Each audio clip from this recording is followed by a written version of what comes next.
नमस्कार बंधुरा गीतास ओয়ার্ল্ডে सकलके स्वागत जानाई। आज के आमी मुसुरी डाल दिए खूबই मुचमुचे एक मजार नास्ता बानिए देखाबो। एर जोन्नो एखाने आमी 100 ग्राम मुसुरी डाल निয়েছি। এখন আমি ভালোভাবে 2-3 বার ধুয়ে নেব। দেখুন ভালোভাবে ধুয়ে জল ঝরিয়ে নিয়েছি। এদিকে কড়াই গরম করে সেখানে আমি 2 চামচ সাদা তেল দিয়েছি, তারপরে জিরে দিয়েছি এবং একটা বড় সাইজের পেঁয়াজ কুচো করে রেখেছিলাম সেটাই দিলাম। এরপরে এখানে আমি চিলি ফ্লেক্স দিলাম, দিয়ে ঠিকঠাকভাবে ভেজে নেব। 2 মিনিটের মতন আমি ভেজে নিয়েছি।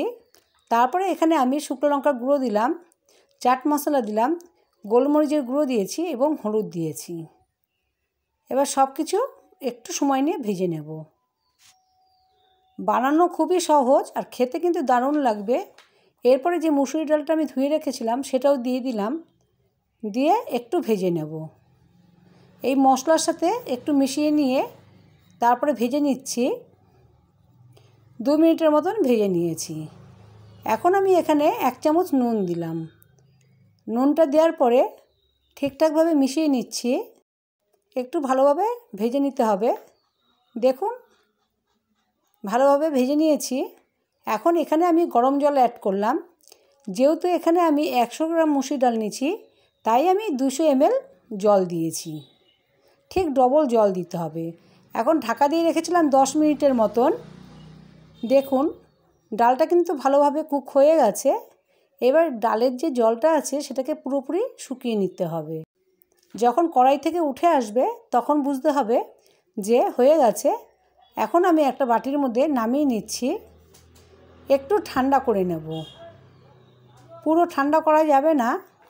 যখন একটু গরম গরম ভাব থাকবে ঠিক সেই মুহূর্তে আমি এখানে আটা দিচ্ছি। আপনারা এখানে আটার পরিবর্তে ময়দাও দিতে পারেন। আমি এখানে 100 গ্রাম আটা ব্যবহার করব। ভিডিওটি ভালো লাগলে লাইক, শেয়ার এবং সাবস্ক্রাইব করে দেবেন। তারপরে এখানে আমি 2 চামচ তেল দিয়ে দিলাম। তেল দিয়েও ভালোভাবে মুথে নেব। বানানো কিন্তু খুবই সহজ, খেতে কিন্তু খুবই ভালো লাগবে। দেখুন ডোটা আমার বানানো হয়ে গেছে। এরপরে এখন আমি একটা থালার মধ্যে নিয়ে নিলাম। এইবার হাতের সাহায্যে আস্তে আস্তে ধরে ধরে ঠিক এরকম স্কোয়ারের মতন শেপ দিয়ে নিচ্ছি। চাকু দিয়ে ঠিক এইভাবে শেপটা দিয়ে নিলাম। এবার সাইডগুলো কেটে বাদ দিয়ে দিচ্ছি, কিন্তু পরে এগুলো দিয়ে আবার ঠিক এইভাবেই নাস্তাটা বানিয়ে নেব। এরপরে আমি ঠিক এইভাবে কেটে নিচ্ছি। আপনারা আপনাদের পছন্দের মতন শেপ দিয়ে নেবেন। এবার আমি ট্রায়াঙ্গেলের মতন শেপ দিয়ে নেব। দেখুন দেওয়া হয়ে গেছে। এবারে একটা আপনাদের আমি দেখিয়ে দিলাম। এদিকে কড়াই গরম করে সেখানে আমি 200 ml তেল দিয়েছি। তেল যখন খুব ভালোভাবে গরম হয়ে গেছে তখন আমি নাস্তাগুলো দিয়ে দিচ্ছি। এবার উল্টে পাল্টে একটু সময় নিয়ে ভালোভাবে ভেজে নিতে হবে। গ্যাসের ফ্লেমটা আমি মিডিয়ামে রেখেছি, বেশি হাইতে দেব না, তা না হলে উপরের লাল রং ধরবে কিন্তু ভিতরটা কাঁচা থেকে যাবে। এইভাবে প্রত্যেকটা আমি ভেজে নেব। দেখুন ভাজা হয়ে গেছে। এবার একটা প্লেটের মধ্যে আমি নিয়ে নিচ্ছি। এখানে আমি পেঁয়াজ দিয়ে সার্ভ করে নিচ্ছি। দেখুন দেখতে কতটা ভালো হয়েছে, খেতে কিন্তু খুবই ভালো লাগবে আর গরম গরমই খেতে হবে।